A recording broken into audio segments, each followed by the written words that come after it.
بسم الله والحمد لله والصلاة والسلام على نبينا محمد وعلى آله وصحبه وسلم. السلام عليكم ورحمة الله وبركاته. لما هو سلامتهن ولا رهيق شرفت له ملك استوعد بدونك كجن وشين. إلهي سبحانه وتعالى أيام هذا السكله إله إن أبوري إنه وحواهين. إلهي سبحانه وتعالى يا مهد اسكاله إله سبحانه وتعالى عركن يدلكن أبوري يسوون عندنا مقرن ساي أود كدلبان.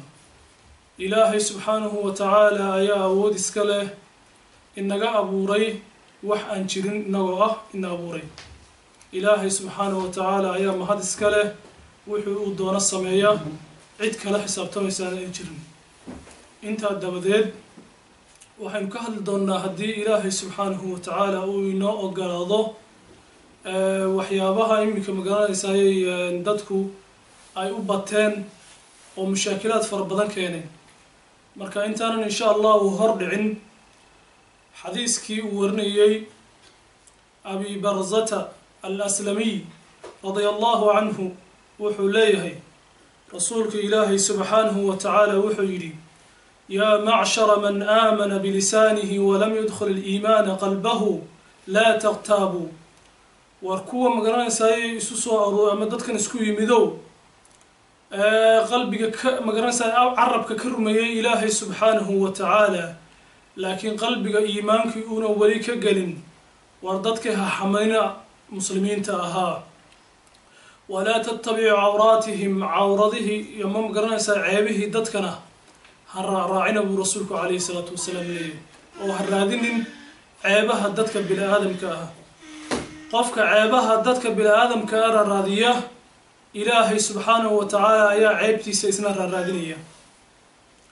هدي حتى قفك وكتشره قري سدح لسه كورم يا إخواني في الله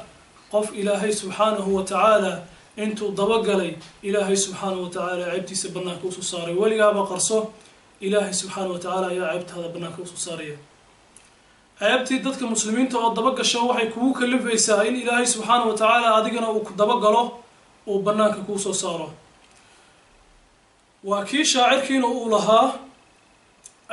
aan u badanayo walibana inuu yahay magaranaysa Shaafici rahmatullahi alayhi Allahu a'lam. إذا رمت أن تحيا سليما من الأذى ودينك موفور وعرضك صين لسانك لا تذكر به عورة امرئ فكلك عورات وللنساء ألسن. معنى اسكو سو ضدوب وحولي هدي أدون سيد إنا كنا ولاتد يعني هذا هو مقرنسا سليم دين تاذنا مقرنسا يكون هرمته دتك عيبه هذا راعن سببته أوا محي دتك عيبه هذا عرب كاجا كوشين سببته محي تهاي dadkii aad magaranaysa ceebahooda raacisay waxa weeye iyaguna magaranaysa iyaguna carab bay leeyihiin oo iyo indhay leeyihiin ceebtaadii way arkayaan adiguna waxa weeye magaranaysa ceeb baad leedahay qof ceebka saliin ama jirto. haddii aad doonaysid inaad magaranaysa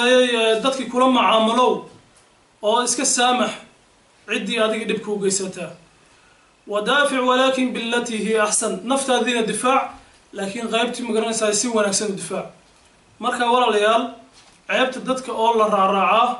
Ilaahay subhanahu wa ta'ala ceebtaada inuu raaco ayaabay ku maqranaysa ay ku geynaysaa.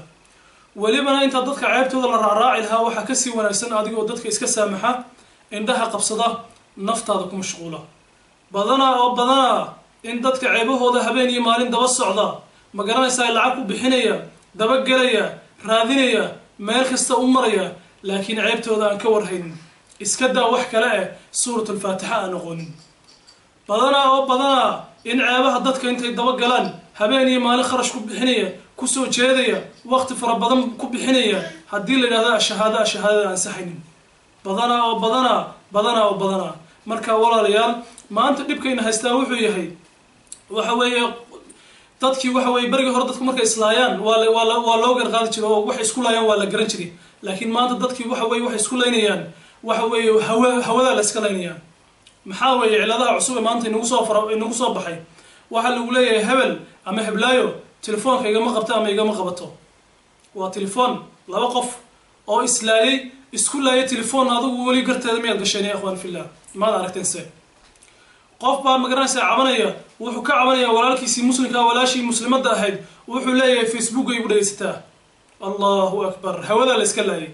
qof baa cabanaya oo ku oranaya magaranaysa qofkaasi markaan magaranaysa u diro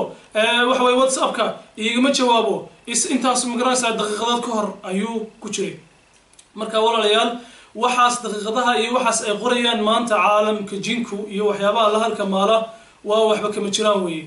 labadan fallaarood oo whatsappku bixinayo waxa weeye way bixeen weeye laakiin qofkii wuu arkay maaha marka walaalayaal insha Allah nafteena aynu ku mashquulno inta ceebaha dadka kale aynu ku mashquul lahayn waxa weeye Ramadaan baa soo galaysa ummadda aynu iska saamaxno dadka magaranaysa aynu uga faa'iideysano Ramadaanta insha Allah in ceebaheena kaliya aynu ku mashquulno ceebaha dadkana aynu goyno waayo waa bil barakaysan weeye haddii aad maanta oo dhan soomanaato oo magaranaysa dadka aad xamato waxba ka magaranaysa soonkaagii waxba kama jiraan buu noqonayaa marka soonkeena saynu ilaashano waa inaanu xanta yareynaa waxyaabo far badan oo magaranaysa lahwi iyo lacibka waa inaanu yareynaa si soonkeenu u badbaado bil dhan oo Ramadaan marka aad soonaato aad waxaas oo dhan iska ilaaliso naftaadu waxay la qabsanaysaa in aad waxyaabihii xumaayo oo dhan aad iska deysid marka insha Allah ya akhwan fillah bisha Ramadaan aynu uga faa'iideysano in waxyaabaha xun oo dhan nafteena aynu ka goyno waa walaalkiin oo idile bisha barakaysan darteed saamaxnaakum magaranaysa wixii khalad aan idin geystay iga hadaladeeda magaranaysa ka yimid saamaxnaakum Ramadaan baa soo galaysa insha Allah wasalaamu alaykum wa rahmatullahi wa barakatuh